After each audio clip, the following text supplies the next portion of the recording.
Bonjour et bienvenue sur Télé 16. Aujourd'hui, nous sommes à l'atelier du Marquis. Nous allons vous faire découvrir l'association qu'il y a justement entre l'atelier et les Art Graphiques. Suivez-moi. Monsieur Pierre Laurent Dorès. Bonjour. Nous sommes ici aujourd'hui pour évoquer avec vous l'intégration des personnes en situation de handicap au sein de l'atelier du Marquis dans une association qui conjoint donc l'atelier du Marquis et les Art Graphiques. Donc, comment cette association est née?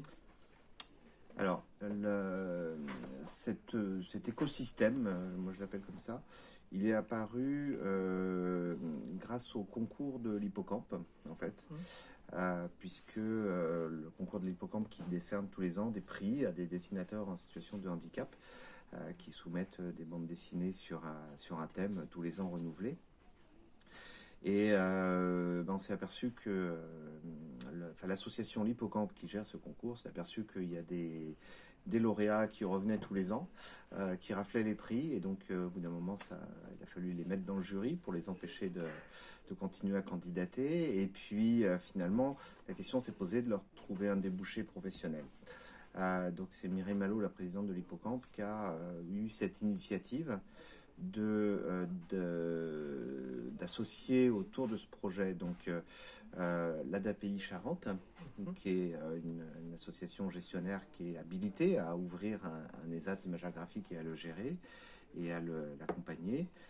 Donc l'ADAPI Charente, l'association L'Hippocampe et l'atelier du Marquis, donc qui est cette association de professionnels de l'image et de la bande dessinée ici à Angoulême. C'est une espèce d'institution en fait qui permet à des auteurs, des autrices, des dessinateurs, des scénaristes, des coloristes, des storyboarders de travailler dans un lieu commun en mutualisant un certain nombre de dépenses comme les scans, la machine à café, le photocopieur, etc. D'accord. Donc voilà, c'est apparu de cette façon-là que c'est cette façon-là que s'est créé l'écosystème qui permettait d'intégrer ici des dessinateurs et des dessinatrices en situation de handicap pour leur permettre de continuer à progresser. Parce que tous ces lauréats de l'Hippocampe sont en général autodidactes. C'est des gens qui aiment dessiner, qui font leur passion, mais qui progressent tout seuls, qui en général ne bénéficient pas de l'enseignement dans une école d'art ou des choses comme ça. Et ce statut d'autodidacte, il est assez vite plafonné. Quand on est autodidacte, il y a un moment où on peut plus trop progresser tout seul. Donc l'enjeu ici, c'est que tout le monde soit au même endroit, que nos dessinateurs en situation de handicap puissent progresser par compagnonnage avec les professionnels de l'atelier du Marquis. Est-ce qu'il y a des choses qui ont été mises en place au sein de l'atelier du Marquis justement pour les aider à s'intégrer, ou est-ce qu'au final c'est resté à peu près ce que c'était et ça s'est fait de soi-même? Alors, moi je suis organisateur, coordinateur et tout ça, donc j'ai toujours essayé de mettre en place des dispositifs de parrainage individuel, un tel s'occuperait de tel dessinateur, un tel... En fait, ça marche pas, c'est inutile, parce que ici, ça fonctionne vraiment sur le mode du collectif, en fait. Et puis, on sait bien que les auteurs de bande dessinée, ils ont leurs travaux en cours. Quand ils font un album, quand ils ont des coups de bourre, ils peuvent plus s'occuper d'autre chose, et ils ferment leur bureau à clé, ils se mettent dedans, ils s'y enferment jour et nuit. Donc, finalement, ça s'est organisé juste par proximité. Avec un enjeu, c'est d'inciter les dessinateurs et dessinatrices de l'ESAT imaginaire graphique à se lever de leur chaise, montrer ce qu'ils font, venir voir, demander des conseils, demander des avis, etc. Et ça fonctionne plutôt bien. Ouais. Donc, sur la première question que je vous ai posée, vous m'avez parlé du prix Hippocampe. Ouais. C'est donc un prix qui récompense les personnes en situation de handicap.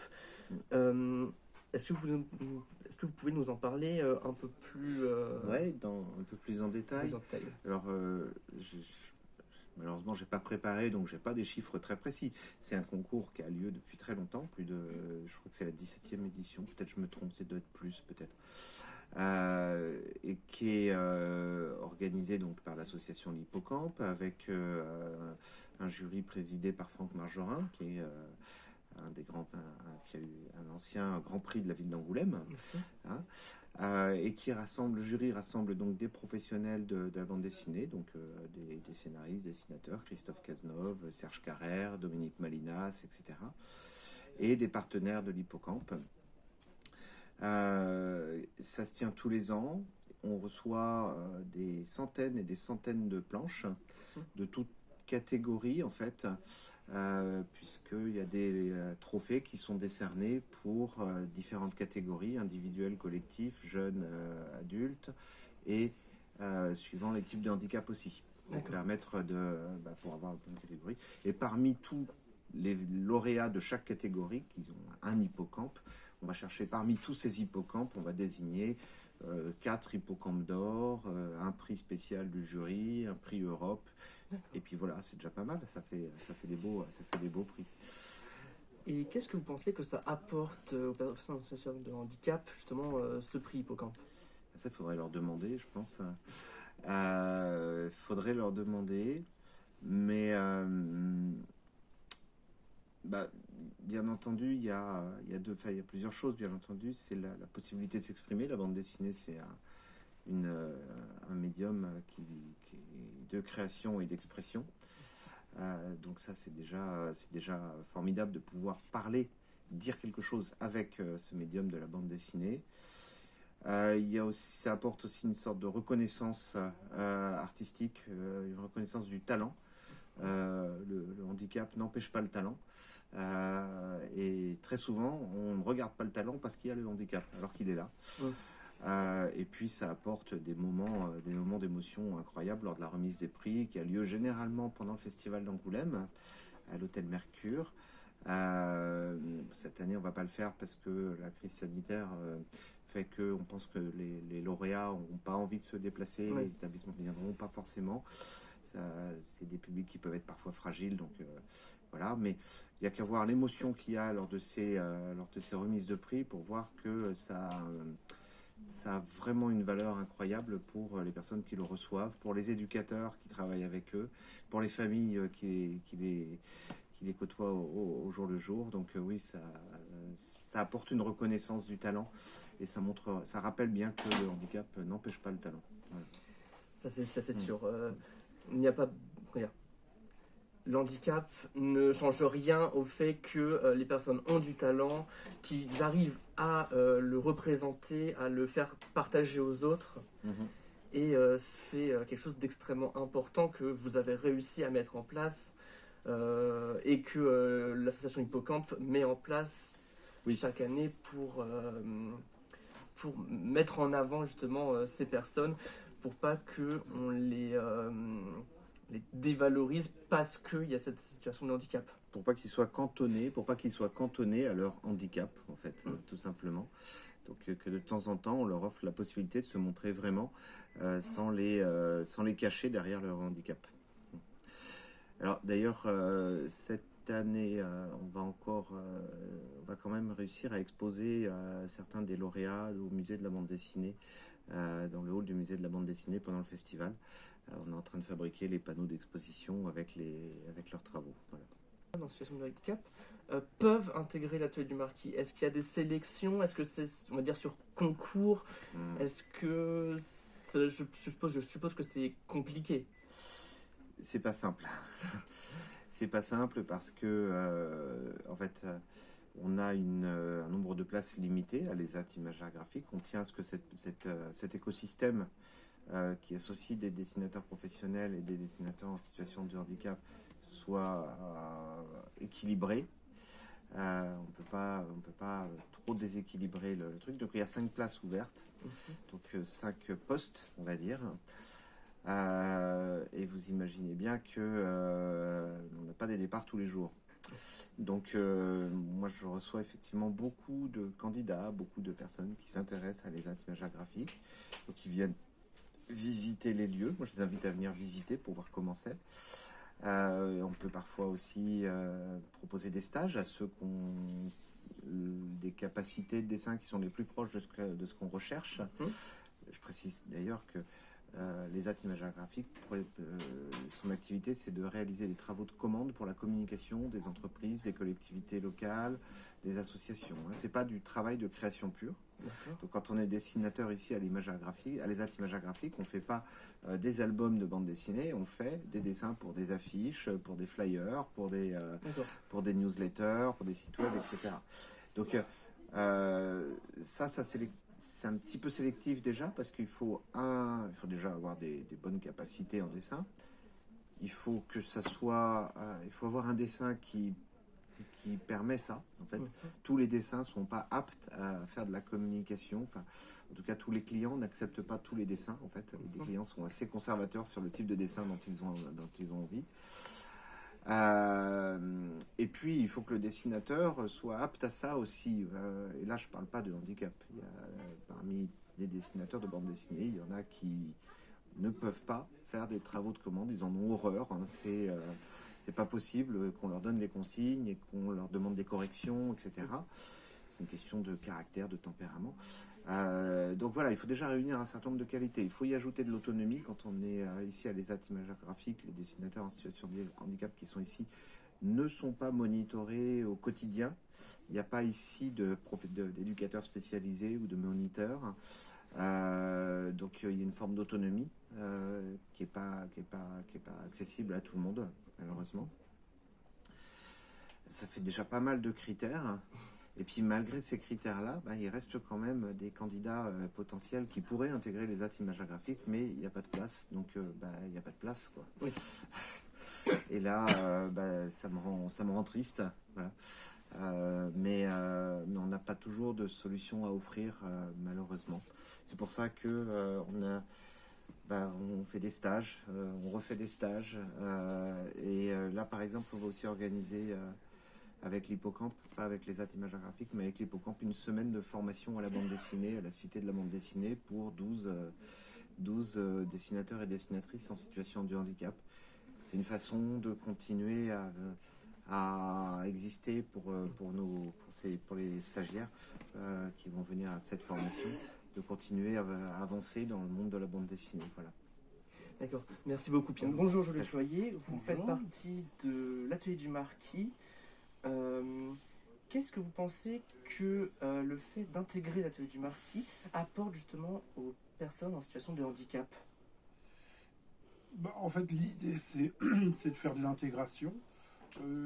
Effectivement, de personnes en situation de handicap, mais notre idée, c'est d'intégrer avant tout des auteurs de bande dessinée et puis partager notre savoir-faire, notre travail, et effectivement prendre en compte le fait qu'il y a un handicap, mais je dirais presque que c'est quelque chose à laquelle on va faire attention, évidemment, mais on est dans un vrai partage de savoir-faire et de techniques et du partage d'une vraie passion, encore une fois.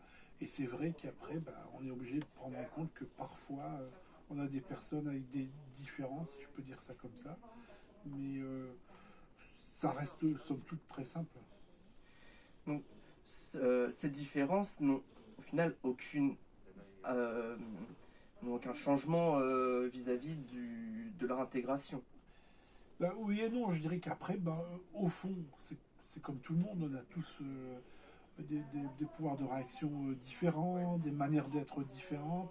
Effectivement, on doit faire attention à l'accessibilité, à l'intégration au sens où on doit se comprendre l'un l'autre, être sûr que ce qu'on dit est bien reçu.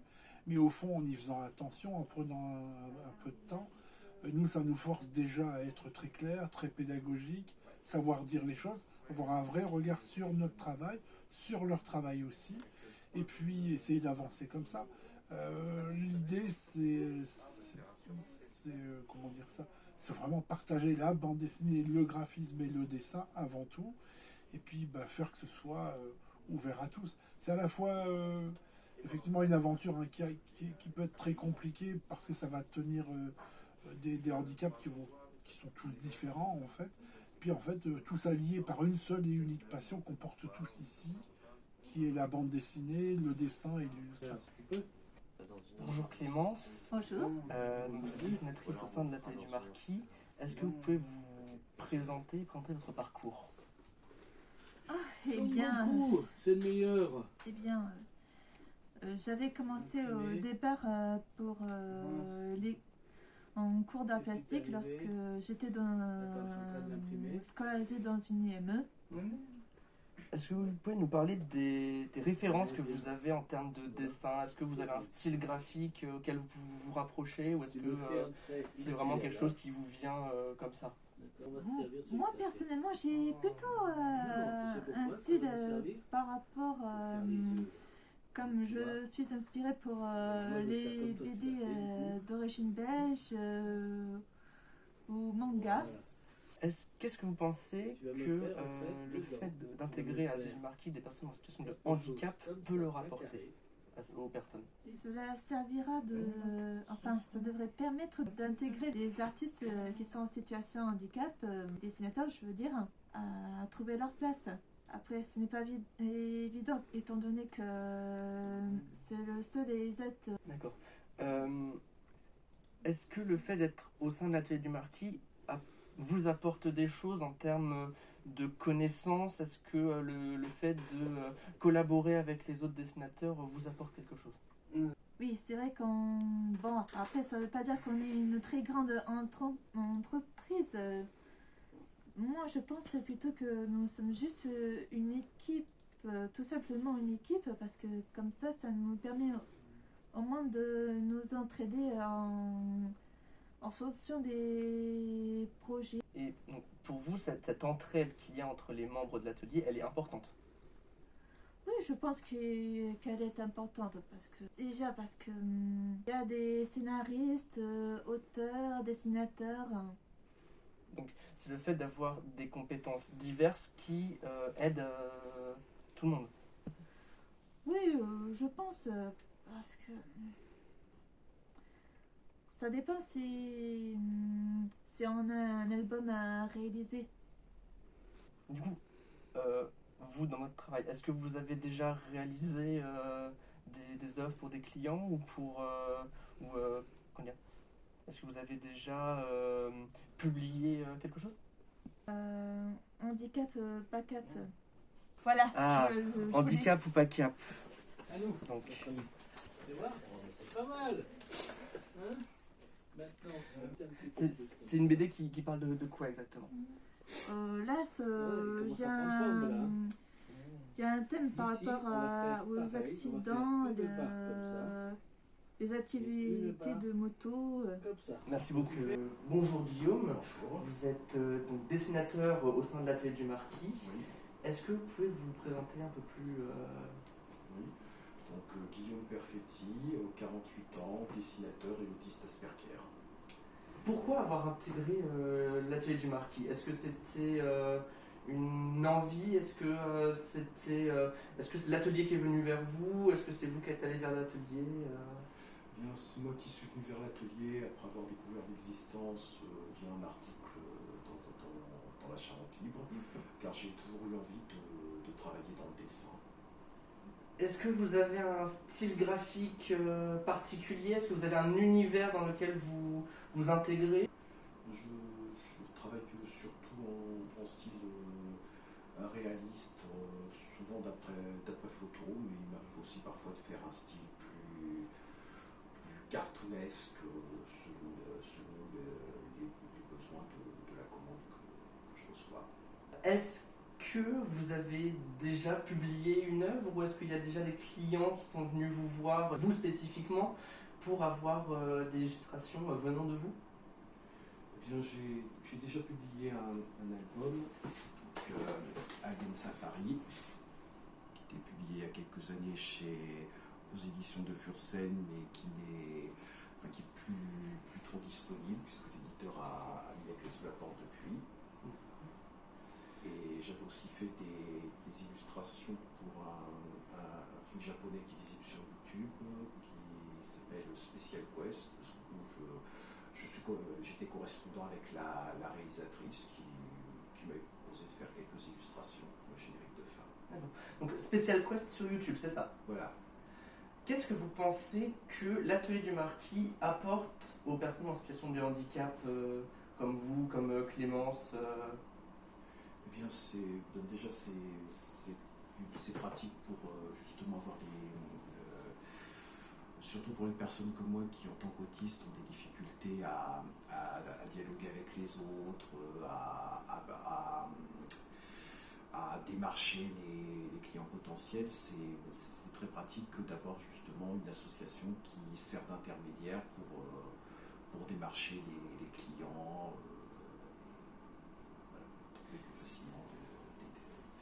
trouver plus facilement des commandes. Voilà. Donc il y a un réel esprit d'entraide entre les personnes du collectif. Voilà. Alors, je m'appelle Loïc Jouan, je suis éducateur technique spécialisé au sein d'un IME qui est géré par la Fondation Diaconès. C'est l'IME du Manoir Émilie, situé à Arvers en Charente-Maritime. Qu'est-ce que vous faites justement pour accompagner les jeunes et les personnes en situation de handicap dans leurs besoins, leurs projets Alors on accompagne principalement les jeunes sur leurs projets professionnels en fait. Au sein de l'IME, il y a plusieurs groupes, selon les âges et selon les compétences et les appétences de chacun.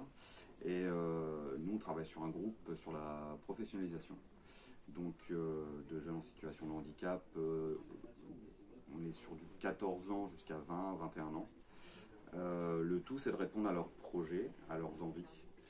Et c'est pour ça qu'aujourd'hui, j'accompagne Iris pour travailler son projet professionnel qui est le dessin. Donc voilà, on a décidé de venir, on a pris rendez-vous ici et on a été chaleureusement accueillis ici. D'accord. Et ce projet, vous le travaillez depuis longtemps? Est-ce que c'est quelque chose... Est-ce qu'il y a un suivi avec le jeune? Est-ce que Oui, c'est des projets qu'on travaille déjà en équipe, pluridisciplinaire, avec beaucoup de personnes. Et effectivement, c'est des projets qu'on suit sur plusieurs années, même souvent. C'est-à-dire qu'il y a, par exemple, je reprends l'exemple d'Iris qui a 15 ans aujourd'hui. C'est un projet qu'on a commencé l'année dernière et qui va s'affiner, se perfectionner au fur et à mesure des années. Et en espérant que dans 4-5 ans, elle ait trouvé sa voie professionnelle et qu'on puisse l'orienter vraiment sur quelque chose qu'elle aime faire. est-ce qu'il y a une continuité de ce suivi après que le projet soit réalisé? Alors oui, on continue à suivre les jeunes, bon, forcément plus loin, parce que généralement, à partir du moment où ils quittent l'établissement, ils sont accompagnés par un autre établissement, mais généralement on travaille plutôt en partenariat et en lien avec tous les établissements du secteur, ce qui fait qu'on a toujours une vue et un suivi après l'IM. D'accord. Eh ben, merci beaucoup.